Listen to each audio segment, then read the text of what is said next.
El Señor les bendiga una vez más. A Él le agradecemos que nos permite llegar hasta tu hogar a compartir la experiencia de la palabra.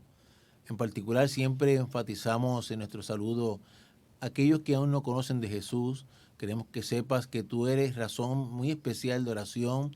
Eres para el Señor alguien que ama. Él ama tu vida, ama tu alma. Él quiere lo mejor para ti y lo mejor es la eternidad en Él.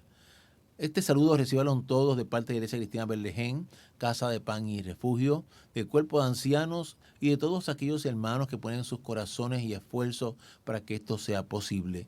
Porque realmente, te repito, tú eres importante para el Señor. La semana pasada hemos estado centrando el estudio en torno a la conducta de Jesús. Y lo hemos hecho porque el tiempo en que tú y yo vivimos necesita con urgencia hombres y mujeres que no respondan meramente a valores, meramente a conceptos de moral, porque la moral en general y los valores para la sociedad es un asunto cambiante. La ética del humano en general varía tanto como la apreciación que el hombre tiene de lo que es bueno y de lo que es malo. Pero cuando hablamos del hombre y la mujer a la luz de la palabra, estamos hablando de hombres y mujeres que realmente representen a Jesús en esta tierra. Y de ello nuestra sociedad tiene urgencia. Que tú y yo seamos verdaderamente imitadores de nuestro Maestro en nuestros días y para siempre. Y con esos fines comenzamos por ver a Jesús como a sí mismo Él se exigía en términos de su presencia encarnada en esta tierra, leer la palabra, tener tiempos de oración, congregarse, estar ante la presencia del Padre. O sea, una vida espiritual en sí mismo de exigencia en términos de prepararse para las cosas que tenía que enfrentar en esta tierra. Y tú y yo pues somos imitadores de Él. También vimos cómo Jesús se relacionó con sus familiares inmediatos, cómo Jesús trató esa vinculación con ellos, cómo fue su conducta. Y cuando dijimos esta vez, resumimos familiares inmediatos, vimos como introducción a esa relación de familia, primero su vinculación con el Padre, con el Dios soberano, el verdadero Padre de los cielos, cómo Jesús en su conducta fue para con él. Y después vimos cómo Jesús trató a sus semejantes, cómo para él primero las multitudes eran objeto de compasión, pero a su vez cada integrante de esas multitudes era importante. O sea, no era un mero ser de pasada que se diluía entre la gente, como tampoco lo eres tú. Cada uno de nosotros es importante para el Maestro, como cada uno de los que nos rodean tiene que ser importante para ti y para mí. Y esta noche vamos a estar mirando cómo Jesús se relacionó con el orden establecido. Cuando decimos el orden establecido, nos referimos a que Jesús, al igual que tú y yo, pues se desarrolló en medio de realidades, en medio de una sociedad que tenía establecida una serie de normas, de manera de hacer las cosas.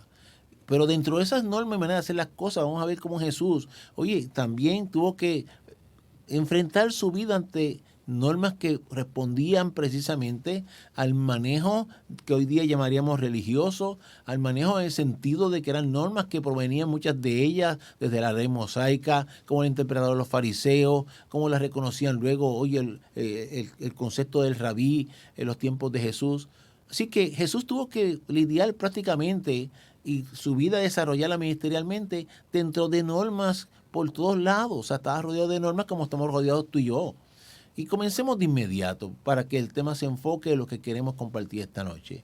Si vas conmigo allí a Mateo capítulo 3, verso 15. Mateo capítulo 3, verso 15 dice la palabra del Señor de la siguiente manera. Pero Jesús le respondió, deja ahora, porque así conviene que cumplamos toda justicia. Entonces le dejó. Este verso obviamente está enmarcado en el diálogo que hubo entre Jesús y a quien aquí conocemos como Juan el Bautista.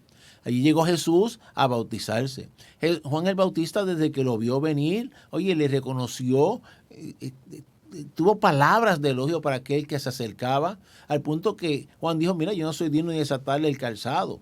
Sin embargo, Jesús se le acerca a Juan y en medio de lo que Juan estaba haciendo, que era bautizando, Jesús le pide a Juan que lo bautice. Juan prácticamente le respondió, mira, ¿será que tú me bautices a mí? Yo necesito que tú me bautices a mí, en otras palabras. Sin embargo, fíjate que Jesús, en lugar de decirle, tú tienes razón, yo soy santo y por consiguiente no necesito de esto, Sin embargo, Jesús, mira lo que le contestó a Juan. Le dijo, mira, deja ahora. Es decir, pon a un lado tu razonamiento, tu opinión en el sentido de que porque yo soy santo, porque yo soy el Mesías, no necesito cumplir con lo que en aquel tiempo, en aquel momento era reconocido y establecido, oye, por unas funciones inclusive, como veremos en breve, en términos de lo que era el ministerio. Era necesario. Así que Jesús le dijo, mira, deja ahora, porque así conviene que cumplamos toda justicia. Fíjate que Jesús, para iniciar precisamente el ministerio, comenzó por bautizarse. Para iniciar el ministerio tuvo la experiencia en el desierto que ya discutimos en otro tema. Y para bautizarse comenzó por explicarle a Juan que era necesario cumplir con lo establecido. Y así pues Juan lo entendió y Juan procedió y bautizó al maestro. Jesús fue bautizado. Así que tú y yo comenzamos por tomar nota, observando cómo Jesucristo tuvo en consideración la normática de un momento establecida por el pueblo judío en términos de lo que inclusive iba a ser necesario para él ejercitar el ministerio y para él participar inclusive dentro de lo que era la vida cultica en la sinagoga.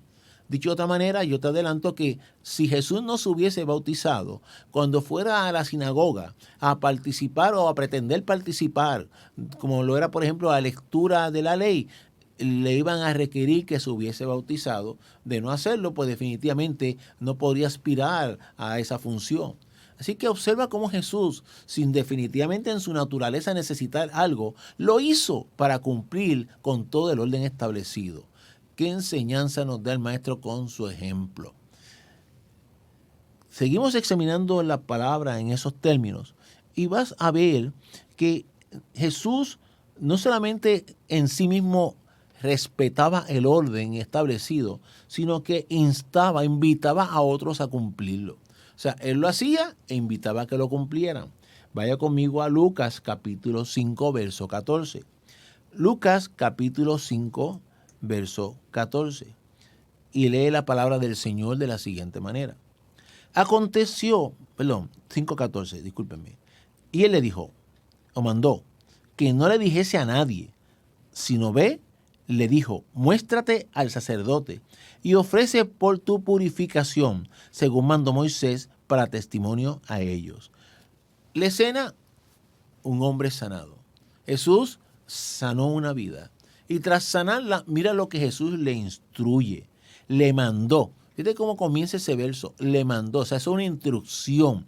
El Jesús que comenzó sometiéndose al orden establecido dentro de lo conocido por el pueblo hebreo al bautizarse, ahora en un momento dado ya ejerciendo el ministerio, oye, obró sanidad en un ser humano que la necesitaba y entonces le manda, le instruye, que por un lado no lo dijese a nadie. Eso tiene otras razones en términos de cómo iba a ser publicado y conocido el ministerio de Jesús y cómo él necesitaba alcanzar sus objetivos y que nadie lo interrumpiera antes de tiempo, lo desviase. Pero en términos de la instrucción, mira lo que le dice. Sino ve, muéstrate al sacerdote y ofrece por tu purificación, según mandó Moisés para testimonio a ellos. Cuando un leproso sanaba, tenía que acudir al sacerdote para que el sacerdote lo examinara. El sacerdote era el que iba a confirmar, hoy modernamente diríamos, iba a certificar que aquel hombre estaba en condición ya de regresar a compartir con el resto de la sociedad. En adición tenía que pagar por el acto de la purificación. Y para él me refiero a hacer un sacrificio en gratitud a Dios por haber obtenido la sanación. Y entonces, fíjate que dice para testimonio a ellos, para que ellos pudieran por sí mismos observar y reconocer que allí se había obrado en salud de aquel hombre, en favor de aquel hombre. Jesús le está pidiendo a alguien que acababa de ser sanado que cumpliera con el orden establecido, un orden que, como Jesús mismo reconoció, databa de los tiempos de ¿quién? De Moisés. Así que estamos viendo en Jesús, nuestro ejemplo, un ser maravilloso que primero comenzó aplicándose a sí mismo el obedecer, sujetarse al orden establecido. Estamos viendo un Jesús maravilloso que no solamente él lo hizo, sino que le enseña a otros que lo hagan. Fíjate que tú y yo podríamos razonar y decir, mira, ya lo sanó, ¿para qué va a ir donde el sacerdote? Ya está sano, ¿para qué va a ir a mostrarse? ¿Para qué? Qué bueno y qué hermoso que Jesús, respondiendo a la realidad de que Dios es un Dios de orden, observaba cada pauta y requería que se cumpliera. Requería que se observara, que todo a la larga iba a redundar en beneficio de ese hombre a su vez, porque era la manera de recibirlo otra vez en la sociedad, certificado por los sacerdotes. Así que siempre que se observa el orden hay consecuencias constructivas en términos de esa observación. En el corazón nace en uno el deseo de hacerlo por honrar a Dios y hacer las cosas correctamente. Así que un Jesús que invita a cumplir con lo establecido. También eso de seguir el orden, a mí me llama la atención un dato curioso. Vaya conmigo a Lucas capítulo 4. Lucas capítulo 4, verso 17. Lucas capítulo 4, verso 17. Mira cómo dice la palabra del Señor. Y se le dio el libro del profeta Isaías. ¿Dónde estaba Jesús? En la sinagoga. Y habiendo abierto el libro, halló el lugar donde estaba escrito. Y enrollando el libro, lo dio al ministro y se sentó. Y los ojos de todos en la sinagoga estaban fijos en él. Esa lectura que te acabo de hacer la vas a ver completa, empezando como te acabo de señalar en Lucas 17, Lucas 4, verso 17, disculpa lo de los versos que son dos, es el 17 y mira el 20. O sea, Jesús comienza a leer y cuando termina de leer, le entrega al ministro otra vez el libro y se sienta. O sea, ahora tú construyes la escena en tu mente. Jesús llega a la sinagoga, están haciendo lectura de la ley. Obviamente le dan la oportunidad, lo instan a que Jesús se pare y participe de la lectura. Jesús lo hace y después que lo hace enrolla, entrega y se vuelve a sentar. Obviamente, ¿por qué se sienta? Iba a escuchar a otros. Fíjate que Jesús fácilmente puede haber dicho, mira, yo soy el Mesías, yo soy de quien habla esa palabra. Precisamente en ese capítulo 4 de Lucas, cuando él hace esa lectura, es aquella alusiva que él se identifica como el Mesías esperado. Aquel que venía a predicar libertad a los cautivos. Pero en lugar de decir así que como yo soy Jesucristo, no tengo más nada que escuchar, fíjate que leyó y se sentó a escuchar la lectura que otros iban a hacer porque ese era el orden establecido en aquel momento. Así que dentro de la vida cultica, él seguía el orden establecido. O sea, él no llegó a imponer, él llegó a seguir. Y eso a mí me llama la atención, te repito, ¿por qué? Porque siendo quien era, oye, nos reclamó atributos que fueran más allá de lo normal, en el sentido de que hicieran excepciones con él, porque era el Hijo de Dios encarnado, que muchos podrían decir, bueno, pero es que en ese momento no lo iban a reconocer como tal, pero tú y yo sabemos que facultad tenía para hacer lo que tuviera que hacer si fuera necesario para imponerse, mas no lo hizo. Siguió, observó el orden establecido. Y tú y yo seguimos acuñando en el corazón, almacenando en el corazón su ejemplo en todos los renglones de la vida. Acabo de decir en todos los renglones de la vida. Miremos otro que para muchos no es muy simpático. También lo hemos mencionado en otros temas. Mateo capítulo 17. Mateo capítulo 17, verso 24 primero y después lea el 27. Mateo 17, 24 y 27. Dice la palabra del Señor de la siguiente manera. Cuando llegaron a Capernaum, vinieron a Pedro los que cobraban las 2 dracmas y le dijeron, ¿vuestro maestro no paga los 2 dracmas? Más bien le preguntaron. Sin embargo, para no ofenderles, ve al mar y echa el anzuelo, y el primer pez que saques, tómalo, y al abrirle la boca hallarás un estatero, tómalo y dáselo por mí y por ti. O sea, son 2 versos, en uno comienza la escena y en el otro termina. El 24 viene a cobrarle las contribuciones. Surgió la pregunta, ¿acaso Jesús no paga contribuciones? Fíjate que Jesús, cuando leas esos versos completos, vas a ver que es el momento en que inclusive Jesús pregunta, oye, ven acá, ¿quiénes son los que pagan contribuciones? ¿No son los extranjeros? O sea, Jesús estaba respondiendo inclusive a una petición de la autoridad que Jesús pudo haber cuestionado. Jesús legalmente, mira qué interesante, Jesús se pone en el plano legal, porque aquello era un asunto de si procedía o se podía objetar. Le estaban pidiendo contribuciones a alguien que definitivamente no era extranjero. Sin embargo, ¿qué le dice él a Pedro? Mira, Pedro, vete y pesca. Vete a tu función conocida, tú eres pescador. Vete y trabaja, saca un pez, de su boca vas a obtener, oye, lo que vamos a usar para pagar tus contribuciones y las mías. Porque entonces Jesús cubrió a Pedro. Mira qué interesante. Así que Jesús se sometió al orden establecido en ese momento en donde se requirió que pagara contribuciones. y se sometió en términos de que se pudo haber valido él de un reclamo, de una excepción reconocida en el ordenamiento romano de quienes pagaban realmente contribuciones y quienes no. Sin embargo, Jesús, en lugar de objetarlo, la pagó. Fácilmente tú y yo podríamos preguntarnos cuántos de nosotros en su lugar y cómo hubiésemos respondido. ¿Cuántos de nosotros, para empezar, quizás hubiésemos tenido que contestar la pregunta, ¿pagas contribuciones? Y hasta tuviese que responder, no le he pagado. ¿Cuántos hubiésemos dicho, bueno, sí, las pagué, pero utilicé todas las excepciones que encontré definitivamente para tratar de no pagarlas?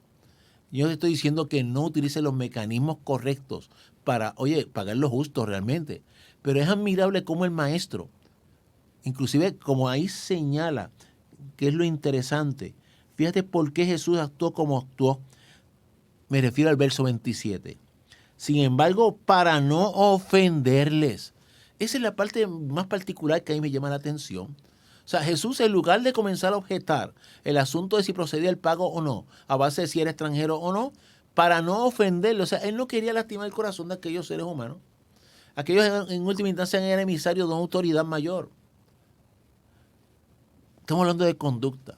¿Cómo somos tú y yo? ¿Cómo reaccionamos cuando vamos a una oficina de gobierno a hacer un trámite y ese funcionario que tenemos ahí de frente, nos tiene que transmitir una información a base de lo establecido, información que a ti a mí no nos resulta simpática, información que nos molesta, y entonces cogemos ese que tenemos de frente, y lo maltratamos porque en él vemos representado al gobierno?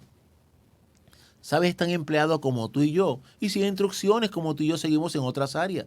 Así que la próxima vez que tú y yo vayamos a algún sitio a cumplir con nuestras responsabilidades, acordémonos que el que está ahí de frente es tan humano como tú y como yo, y se supone que tú y yo que somos los cristianos, nos acordemos como el maestro lo haría, y yo imagino a Jesús allí sentado, contemplando a esa dama o ese caballero, con conciencia de que es un enviado del sistema, y en lugar de pelear con él, no quiso ofenderle. Yo a veces me hablo a mí mismo y que digo, que mucho tengo que aprender, ¿verdad? Y examínate tú y examinemos todos cómo reaccionamos en los distintos renglones de la vida, a base de cómo lo hizo el maestro.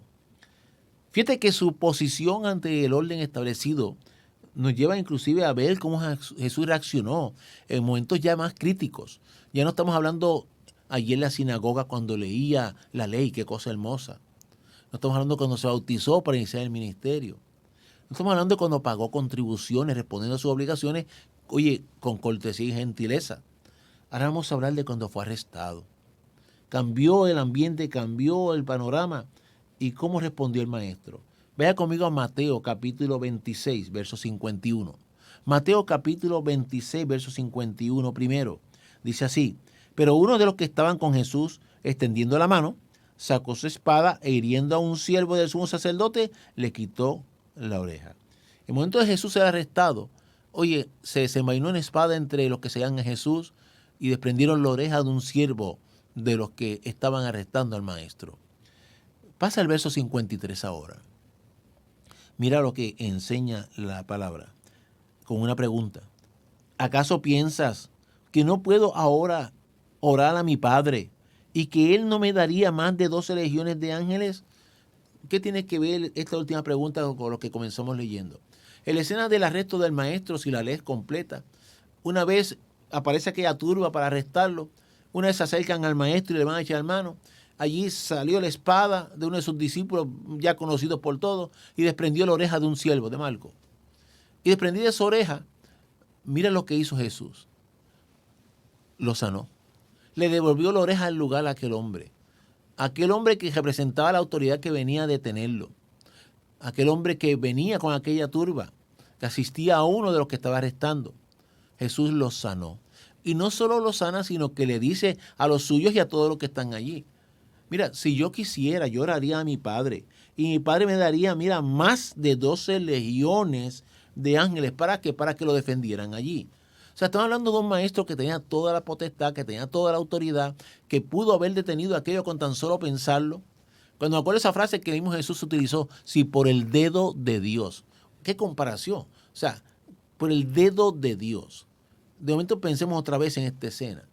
Con tan solo pensarlo, con él, soplar allí si lo quieres poner así tan literal. Él detenía aquella turba, mas no lo hizo podemos argumentar que en el plan divino él tenía que ser arrestado para definitivamente ser procesado y que llegara a la cruz. Y eso es cierto. Sin embargo, es interesante cómo precisamente en el marco que estamos observando, cómo Jesús responde al orden. Cuando digo al orden, obviamente tú y yo sabemos, fíjate que inclusive Jesús iba a ser detenido en medio de un proceso que desde ahora te puedo adelantar, que si tú lo examinas en términos legales, tuvo defectos. Obviamente era injusto.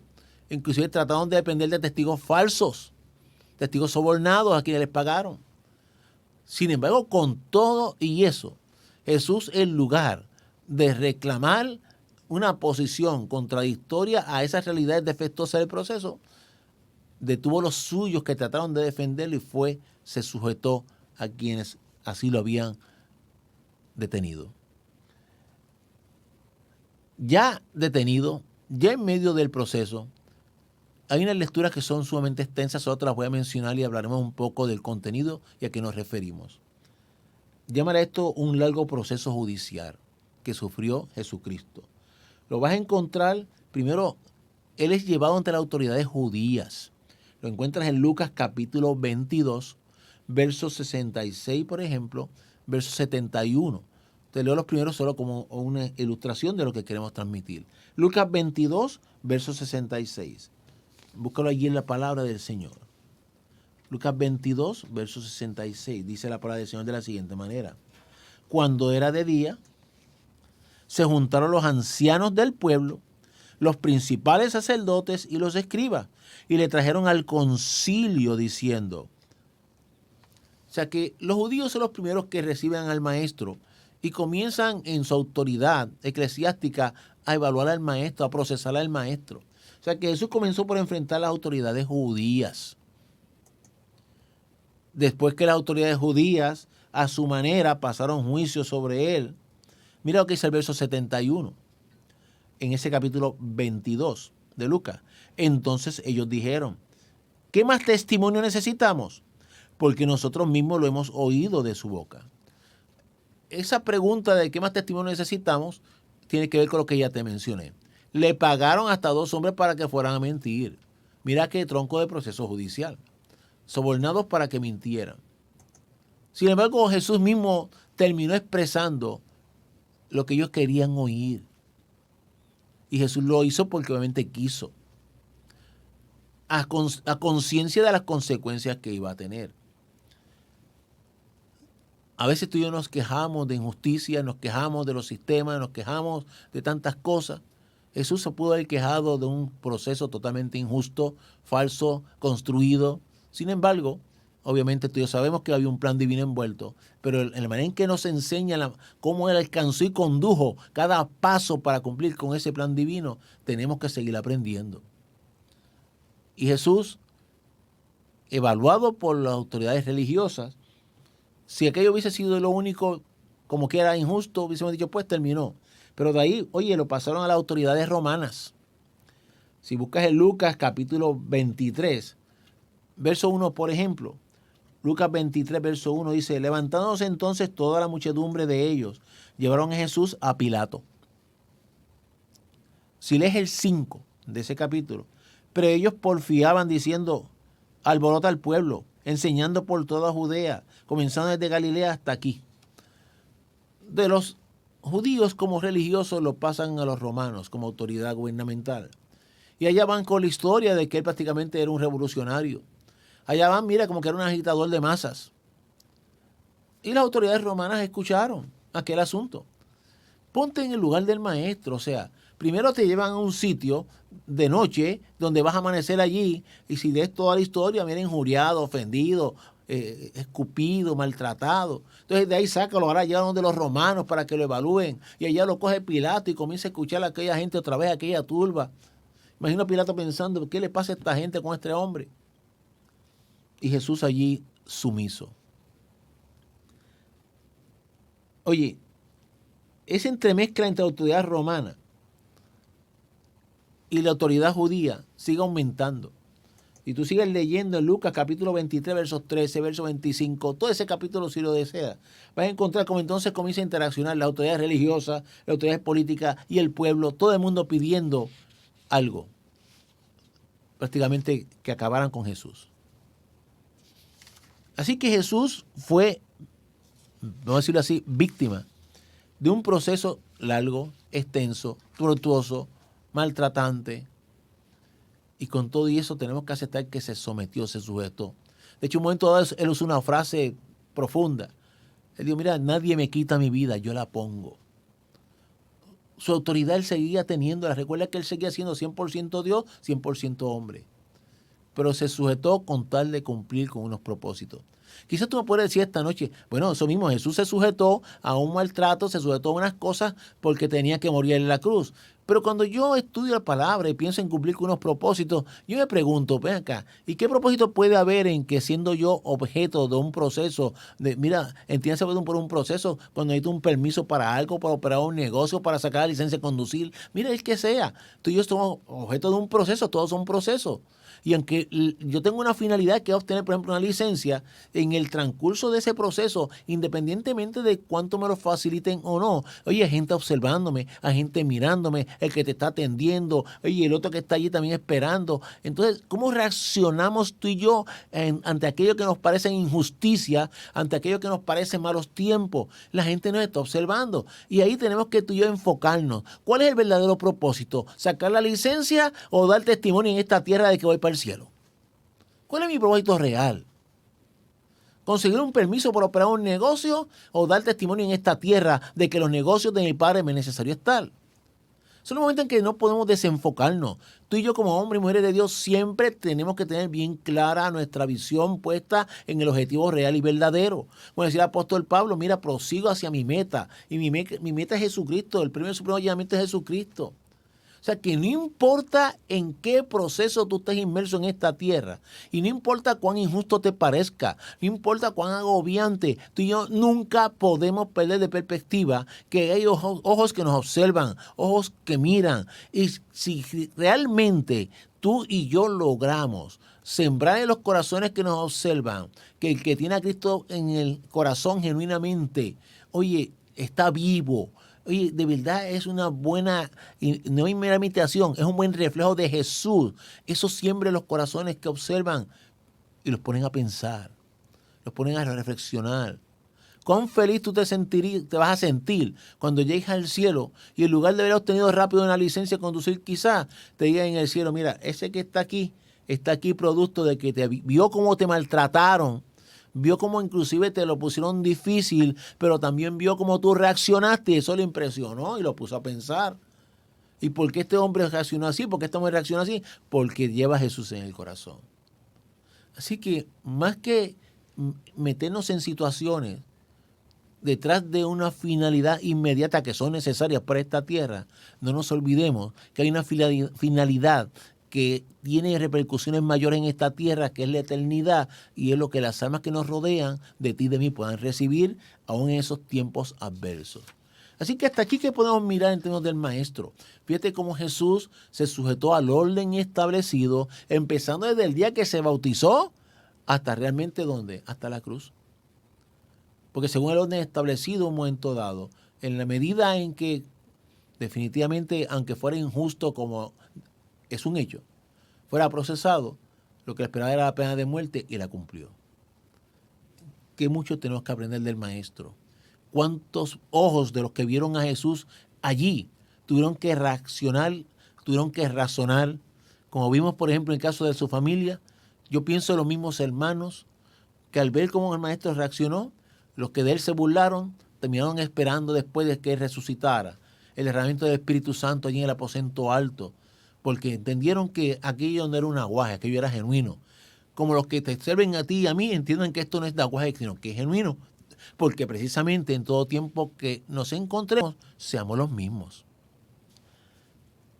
Esto nos lleva entonces, por otro lado, o sea, considerando los malos tiempos que Jesús pasó, hay un área bien particular que me llama la atención. Y puedes titularle dentro del tema que estamos mirando, o sea, estamos hablando de la conducta de Jesús, los sacrificios personales que Jesús pasó en favor de la obra. O sea, pagó precios en esta tierra. En su conducta diaria pagó precios con tal de ser de bendición a otros. Comencemos allí en Marcos capítulo 5. verso 24. Marcos capítulo 5, verso 24. Mire la palabra del Señor, lo que dice ahí. Fue pues con él y le seguía una gran multitud y le apretaban. Sus discípulos le dijeron, ¿ves que la multitud te aprieta y dices, ¿quién me ha tocado? Para empezar, ¿qué tiene que ver eso con conducta? Jesús, en medio de una multitud, mucha gente lo seguía. Dice que inclusive le apretaban. Está hablando de conducta, piensa en detalles reales de la vida diaria. Imagínate tú en medio de una multitud y la gente apretándote, mira, empujándote. Y empujándote porque esperan algo de ti. O sea, esperan algo de ti. ¿Cuántos de nosotros en medio de sentirnos incómodos seríamos capaces de seguir pensando, aún en medio de la incomodidad yo voy a servir? Pues fíjate que Jesús, en medio de aquella incomodidad, porque dice ahí que hasta lo apretaban, o sea, la gente prácticamente se tiraba encima. Viene una mujer y toca el borde de su vestido, de su manto, y el maestro pregunta, porque reconoce que virtud salió de él, ¿quién me tocó?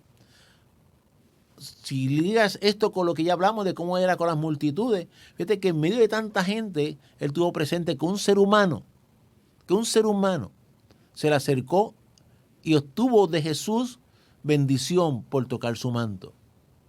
Así que en medio de estar apretado, en medio de aquel conglomerado de personas, Jesús no dejaba de servir y más que sentirse incómodo, se ocupaba hasta por aquellos que lograban acercarse en búsqueda de algo de él. Cuando juntas ambos pensamientos, estamos hablando de qué? Realidades. ¿Cómo te sientes tú en términos del servicio cuando estás en una posición incómoda? Y ahora no voy a hacer una lista, pero quiero que tú mismo te revises. ¿Cuántas veces tú te has sentido incómodo y por sentirte incómodo, oye, no haces algo? ¿Cuántas veces quizás una persona ha ido a X templo, una congregación, un lugar, y oye, y porque inclusive el estacionamiento que me va a tocar no me gusta, yo me voy para mi casa? Ese me queda muy lejos. Incomodidades.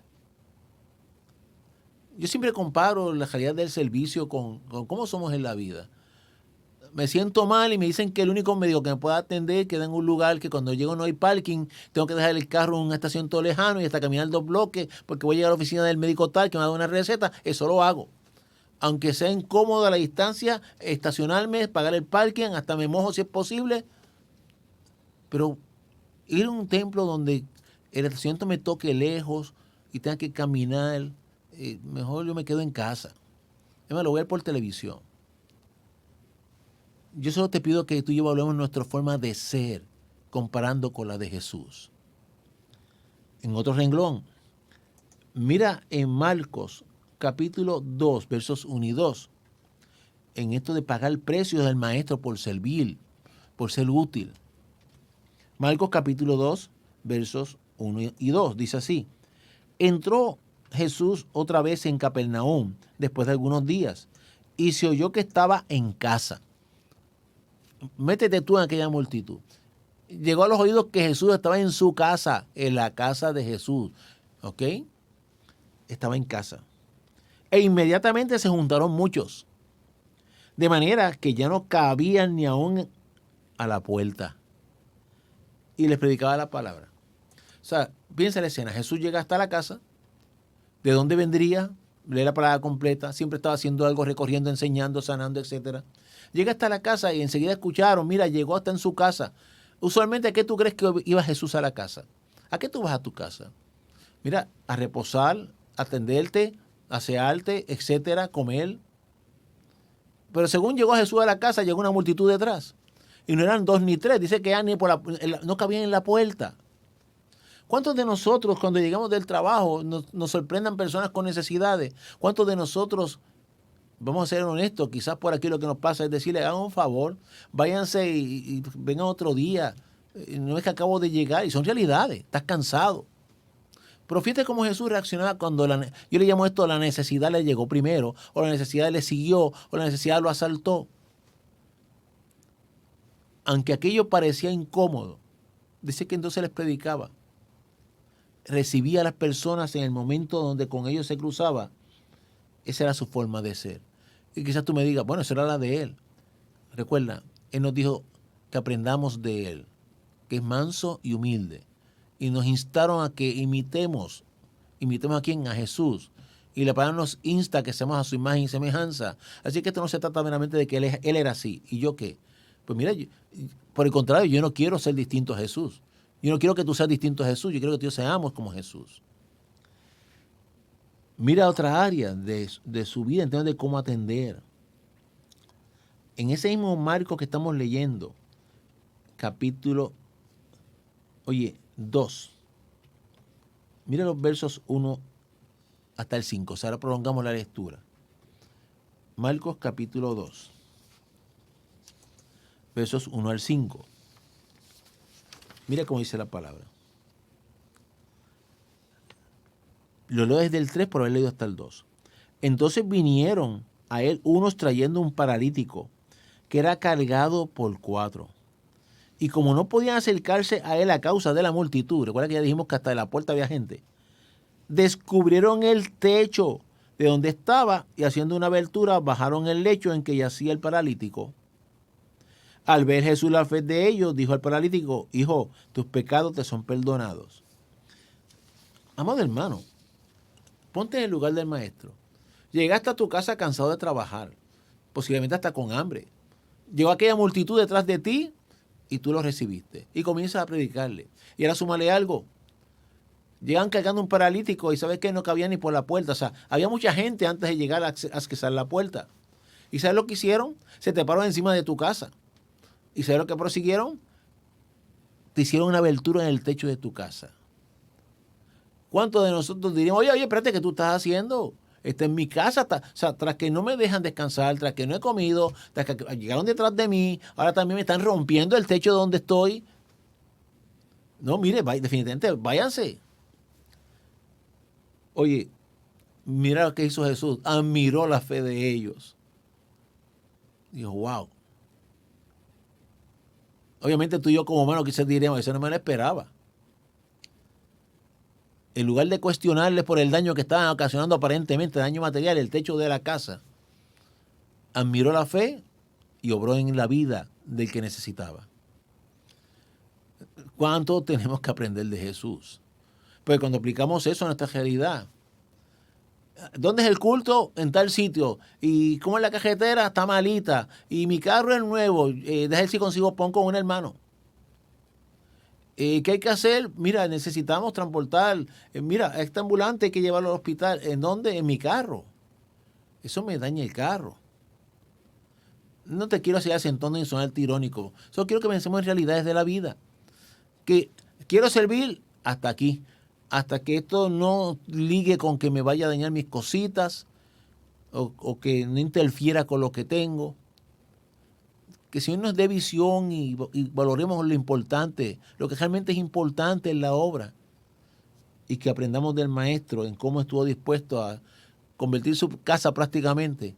Como una vez dije, esto aplica a todo ministro, tómelo de esa manera. Yo decía una vez que cuando tú entras al ministerio, donde tú vives, si tienes centro comunal, pues ya hay dos. El de la comunidad y el tuyo, donde tú vives. Porque esa es la apertura que tenemos que tener con el necesitado. ¿Y qué pensamos en términos de su tiempo hasta de comer? Ese capítulo 6 todavía de Marcos es interesante. Ahora vamos al Marcos capítulo 6, versos 30 y 36. Del 30 hasta el 36. Sé que una lectura un poquito extensa, quiero hacerla rapidito. Dice así. Entonces los apóstoles se juntaron con Jesús y le contaron todo lo que habían hecho, todo lo que habían enseñado. Y él les dijo: venid vosotros aparte a un lugar desierto. O sea, Jesús había encomendado. Llegan los discípulos de cumplir con la encomienda. Comienzan a rendirle cuentas, a contarles cómo les había ido. Y él lo comenzó a escuchar, qué bueno. Pero mira lo que Jesús le dice. Venid aparte a un lugar desierto y descansad un poco. O sea, esto es claro. ¿Cuál era la meta de Jesús? Irse a solas con los discípulos, a escuchar el relato de cómo había sido el día de ellos de trabajo y para que pudieran descansar un poco y comer. O sea, eso era su meta. Y dice porque eran muchos los que iban y venían, o sea, el trabajo era mucho, de manera que ni aún tenían tiempo para comer. O sea, aquí no hay que hacer una inferencia, aquí la palabra te lo dice clarito. Era tanto el trabajo que no habían ni comido, ni él ni los discípulos. Y se fueron solos en una barca a un lugar desierto. O sea, ya dialogado fue el asunto. Mira, hemos trabajado mucho, tenemos hambre, estamos cansados, así que vamos a hacer una cosa, vamos a un lugar donde estemos a solas para que podamos descansar y comer. Y allí me siguen contando sobre cómo le fue en el día de hoy. Pero cuando siguen leyendo, dice el verso 33, pero muchos los vieron ir y le reconocieron. Y muchos fueron allá a pie desde las ciudades y llegaron antes que ellos y se juntaron a él. Como te dije ahorita, esto yo le llamo cuando la necesidad llega antes que yo. Se juntaron a él. Y salió Jesús y vio una gran multitud. Así que tú eres uno de los discípulos. Acabas de escuchar al maestro decirte, sé que tienes hambre. Así que móntate en esa barca. Vámonos solos a comerle. Allá me cuentan el resto del día. Pero llegamos y resulta que se nos adelantó la gente. ¿Qué tú hubieses hecho? Quizás yo lo hubiese dicho al maestro, Jesús, por favor, no se te ocurra hacer una de las tuyas. Jesús, por favor, no se te ocurra comenzar a atender a la gente. Jesús, mira, por favor, dile que se vaya, vamos a comer. Sin embargo, mira lo que encontramos. Y tuvo compasión de ellos porque eran como ovejas que no tenían pastor y comenzó a enseñarles muchas cosas. Jesús volvió a hacer de las de él. Los vio y puso a un lado aquella hambre de que estuvieron hablando, puso a un lado aquel cansancio de que había reconocido y retomó y siguió a la carga otra vez y obviamente los discípulos con él. Esto es un punto donde yo sé que muchos podrían comenzar a argumentar, pero ven acá, o sea, tienen derecho a comer y descansar y yo te les digo sí. Sin embargo, volvemos, cuando la necesidad llega antes, ¿qué hacemos? Hay que pedirle sabiduría al Señor, hay que pedirle dirección. Tenemos que pedirle al Maestro que nos ayude realmente a cumplir con las cosas como Él nos las ha instruido y las que nos ha encomendado. Pero cuando la necesidad se adelanta y llega y toca la puerta o se te mete en la casa como vimos ahorita, o hasta te la entran por el techo o quizás por la ventana, ¿qué vamos a hacer? Vamos a reaccionar airados primero porque más me costaba esa pared, esa ventana, que lo que podía representar un alma para Jesucristo. Voy a reaccionar molesto porque me ensuciaron el carro, las alfombras, etcétera, cuando quizás esos pies que estuvieron ahí en la alfombra de mi carro son los que necesitaban dirección en el camino para encontrar la ruta hacia el cielo. ¿Qué vamos a hacer? Poner en balanza lo correcto, aunque cueste. Por eso le llamé a este subtema, mira, sacrificios personales en favor de la obra, de parte de Jesús, que nos lo muestra con hechos, no con palabras. Así que no lo dejaban ni comer. Muchas veces tuvo que interrumpir el descanso para seguir atendiendo la necesidad que le rodeaba. Aunque sintiera angustia, no dejaba de enseñar. Vaya conmigo a Mateo capítulo 26. Mateo capítulo 26. Mire el verso 56. Mas todo esto sucede para que se cumplan las escrituras de los profetas. Entonces todos los discípulos, dejándole, huyeron. Viste que te dije, aunque sintiera angustia, no dejaba de enseñar. Cuando tú examinas esa última noche de Jesús con los discípulos, Él nunca dejó de enseñarle. Ponte en el lugar del maestro, o sea, digo yo, enseñándole desde que los llamó. Pero ahora en la hora crucial, en la hora delicada, en la hora en que estaba siendo detenido, arrestado, Él le seguía enseñando y de pronto entre las respuestas que recibe por enseñar, ¿sabes cuál es? La soledad. Todo el mundo se fue. Quizás tú y yo en ese momento hubiésemos dicho, ¿para qué tanto esfuerzo? ¿Para qué voy a seguir con esto? O sea, seguir enseñando, seguir compartiendo. Mira, Jesús enseñó hasta la cruz. Hasta la cruz. O sea, entiéndase en la encarnación hasta la cruz. Hasta allí cuando en tus manos encomiendo mi espíritu, hasta allí estuvo enseñando. Es decir, que Jesús nos muestra con hechos que, perdón la expresión que voy a usar como humano, que ni el estado anímico, el estado emocional, el estado sentimental, las crisis, los problemas, las situaciones, las cosas que nos agobian, que son reales en este mundo, que como siempre te digo, tú no te las estás inventando, son reales. Sin embargo, todas esas realidades, tú y yo tenemos que ponerlas en la balanza del corazón, como hombres y mujeres de Dios, y preguntarnos cuán condicionado está o no el que yo de verdad imite al maestro a como me sienta. Y yo tengo que luchar con eso. O sea, yo no puedo condicionar el imitar a Jesús a como me sienta. Porque Jesús, sintiéndose como se sintiera, siguió siendo Jesús. Siempre hizo lo que tenía que hacer. Ahí entonces entramos tú y yo, sintiéndonos como nos sintamos. La pregunta es, ¿qué tengo que hacer? ¿Qué tengo que enseñar? Yo sé que entre la congregación local conocimos, por ejemplo, un hombre llamado don Jesús Gómez, que en sus últimos momentos, en su lecho de partida, en su lecho de graduación, no dejaba de enseñar. Le enseñaba a las enfermeras, le enseñaba a los médicos, le enseñaba a todo el que entraba a aquel cuarto. Cuando yo entré a aquella habitación, aquello parecía como si tú pasaras, oye, del resto de la tierra, vuelto del Edén. Pero aquello, nada más que entrar a aquel cuarto había una presencia tan poderosa y maravillosa de un hombre que con dolor, porque tenía dolor, le dolía todo el cuerpo. O sea, el dolor no era irreal, era una verdad en su ser, pero era preciso escuchar el quejarse y de momento de tener la queja para decirle a una enfermera, ¿tú conoces de Jesucristo? Pues te voy a decir algo y comenzar otra vez. O sea, eso yo lo vi, no me lo contaron. Así que es posible que nosotros los humanos, imitadores de Jesús, comprendamos que no vamos a limitar nuestro llamado, nuestra encomienda, a meramente a como yo me sienta. Y ese meramente no es despectivo. O sea, todos tenemos que luchar con realidades físicas, emocionales, espirituales. Pero en medio de esas luchas y realidades, pedir al Señor la fuerza siempre para no abdicar nuestra responsabilidad como cristianos. Enseñar lo que del Señor hemos recibido, compartirlo para su gloria y honra. Fíjate que en esto del precio que Él pagó, el sufrimiento, hace un momento te mencioné, o sea, ¿qué representó el verse solo, abandonado? Ese verso que te leí, el 56 de Mateo 26, pues eso es lo que transmite. O sea, no estamos hablando todavía cuando inclusive dijo, Padre, ¿por qué me has abandonado? Estamos hablando de sus discípulos, o sea, los que lo vieron caminar, los que de él escucharon, los que de él recibieron cuidado, enseñanza, bendiciones. A la hora de la verdad tú y yo sabemos, o sea, uno traicionó, otro negó y 10 corrieron. O sea, que se quedó solo. ¿Y tú te crees que eso no le dolió el corazón? Pues claro que sí. Pero que nos sirve entonces de escuela a ti, a mí.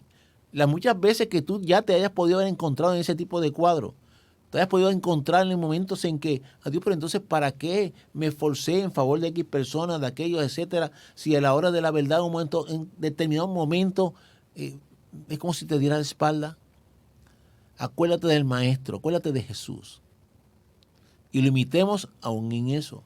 Y nos acordemos que esto no es nada nuevo, Él lo vivió primero. O sea, ¿te sientes que alguien te dio la espalda? Acuérdate de Jesús. Aquellos que caminaron con Él, a la hora más crítica, se esfumaron. Así que no es nuevo.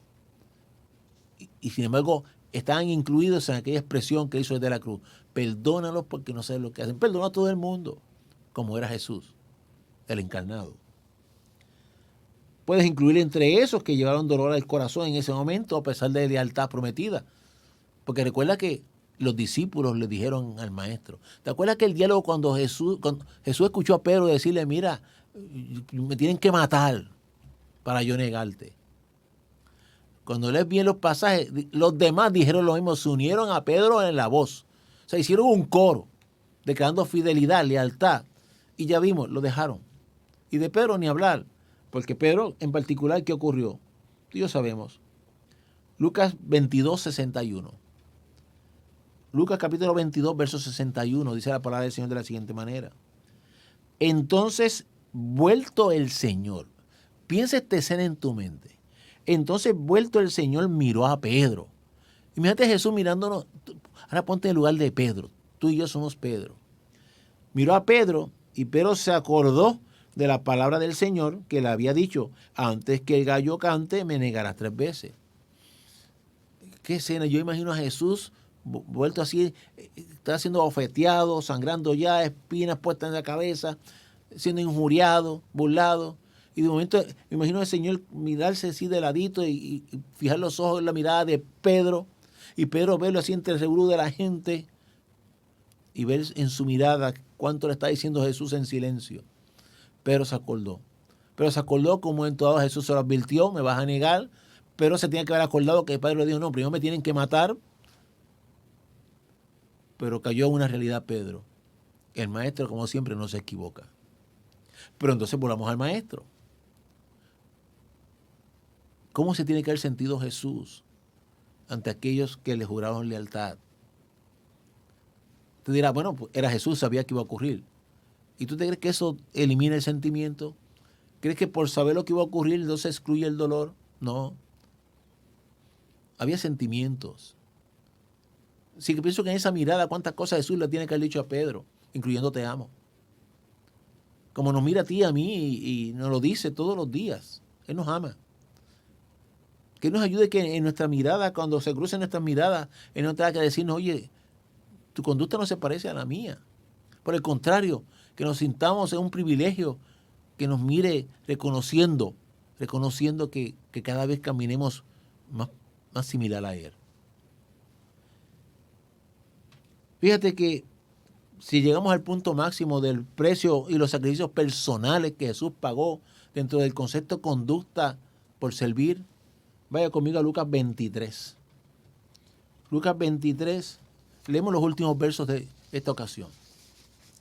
Lucas 23, versos 26 hasta el 31.